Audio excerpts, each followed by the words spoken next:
ಇವತ್ತು ಬೆಳಿಗ್ಗೆ 10 ಗಂಟೆಗೆ ಸರ್.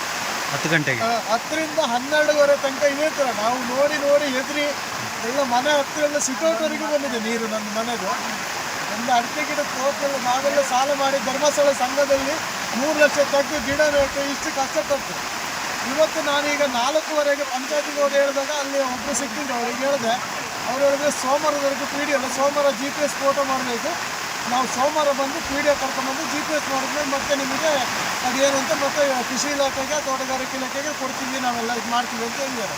ಆದರೆ ನಮಗೆ ಇವತ್ತು ರಾತ್ರಿ ನಾವು ಮಲಗೋದು ಹೆಂಗೆ ಕಷ್ಟ, ಈ ನೋಡ್ಕೊಂಡು ನಾವು ಹೆಂಗೆ ಬದುಕೋಕ್ಕಾಗುತ್ತೆ.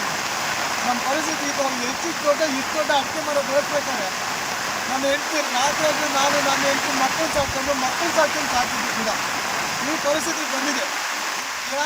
ಯಾರು ಕೇಳೋರು ಇಲ್ಲೇ ಇಲ್ಲ. ನಮಗೆ ಒಬ್ಬರು ಬಂದು ನೋಡಲಿಲ್ಲ, ಕೇಳಲಿಲ್ಲ, ಏನಾಗಿದೆ ಏನು ಬರ್ತಿದ್ದೀರ ಸತ್ತಿದ್ದೀರ ಅಂತ ಯಾರು ಕೇಳಲಿಲ್ಲ ನಮ್ಮನ್ನು.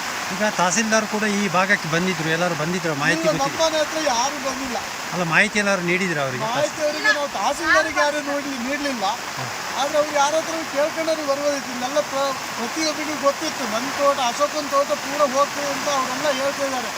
ಅವ್ರ ತೋಟ ಅಲ್ಲ ಪಾಪ ಹೋಗ್ತಂತಂದು ರಿವರ್ ಹಿಡಿದು ಹೋಮ್ಸ್ ಶ್ರೇಣಿಕ್ ಅವರು ಬೊಬ್ಬೆ ಹೊಡೆದು ಕಿರ್ತಾ ಇದ್ರು ಅವಾಗಿಂದ. ಅವ್ರು ಹೇಳ್ತಿದ್ರು, ನಾನು ಅಲ್ಲಿ ಕೆಲಸ ಮಾಡ್ತಿದ್ದಾಗ ಕರೆದ್ರು ನನ್ನ, ನಿನ್ನ ತೋಟ ಪೂರ ಹೋಗ್ತಂತು, ಮರ ಬಂದೆಲ್ಲ ನಿಂತಿದೆ, ಎಲ್ಲ ಹೋಗ್ತಂತು, ಎಲ್ಲಿದೆ ಮನೆಯಿಂದ ನೀವು ಬೇರೆ ಕಡೆ ಶಿಫ್ಟ್ ಆಗಿ ಮನೆ ತೊಳ್ಕೊಂಡು ಹೋಗ್ಬೇಕಂತೀವಿ. ನನ್ನ ಮನೆ ಶಿಫ್ಟೌಟ್ವರೆಗೂ ನೀರು ಬಂದಿದೆ ಒಳಗೆ. ಇವತ್ತು ಬೆಳಿಗ್ಗೆ 10 ಗಂಟೆಗೆ ಸರ್.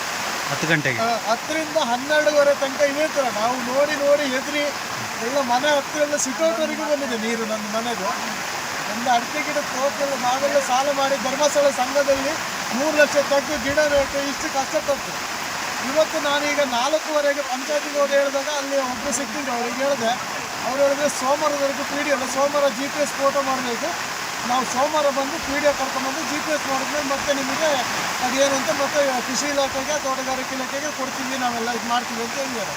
ಆದರೆ ನಮಗೆ ಇವತ್ತು ರಾತ್ರಿ ನಾವು ಮಲಗೋದು ಹೆಂಗೆ ಕಷ್ಟ, ಈ ನೋಡ್ಕೊಂಡು ನಾವು ಹೆಂಗೆ ಬದುಕೋಕ್ಕಾಗುತ್ತೆ. ನಮ್ಮ ಪರಿಸ್ಥಿತಿ ಇದು. ಅವ್ರಿಗೆ ಹೆಚ್ಚಿಗೆ ಇಷ್ಟು ದೊಡ್ಡ ಅಡಿಕೆ ಮರ ಬೆಳೆಸ್ಬೇಕಾದ್ರೆ ನನ್ನ ಹೆಂಡತಿ ರಾತ್ರಿ ನಾನು ನನ್ನ ಹೆಂಡತಿ ಮಕ್ಕಳು ಸಾಕ್ಕೊಂಡು ಸಾಕಿದ್ದು ಕೂಡ ಈ ಪರಿಸ್ಥಿತಿ ಬಂದಿದೆ. ಯಾರು ಕೇಳೋರು ಇಲ್ಲೇ ಇಲ್ಲ ನಮಗೆ. ಒಬ್ಬರು ಬಂದು ನೋಡಲಿಲ್ಲ, ಕೇಳಲಿಲ್ಲ, ಏನಾಗಿದೆ ಏನು ಬರ್ತಿದ್ದೀರ ಸತ್ತಿದ್ದೀರ ಅಂತ ಯಾರು ಕೇಳಲಿಲ್ಲ ನಮ್ಮನ್ನು.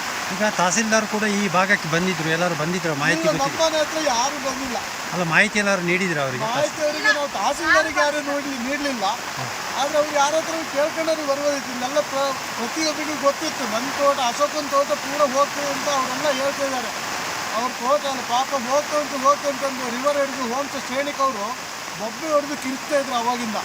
ಅವ್ರು ಹೇಳ್ತಿದ್ರು, ನಾನು ಅಲ್ಲಿ ಕೆಲಸ ಮಾಡ್ತಿದ್ದಾಗ ಕರೆದ್ರು ನನ್ನ, ನಿನ್ನ ತೋಟ ಪೂರ ಹೋಗ್ತಂತು, ಮರ ಬಂದೆಲ್ಲ ನಿಂತಿದೆ, ಎಲ್ಲ ಹೋಗ್ತಂತು, ಎಲ್ಲಿದೆ ಮನೆಯಿಂದ ನೀವು ಬೇರೆ ಕಡೆ ಶಿಫ್ಟ್ ಆಗಿ ಮನೆ ತೊಳ್ಕೊಂಡು ಹೋಗ್ಬೇಕಂತೀವಿ. ನನ್ನ ಮನೆ ಶಿಫ್ಟೌಟ್ವರೆಗೂ ನೀರು ಬಂದಿದೆ ಒಳಗೆ.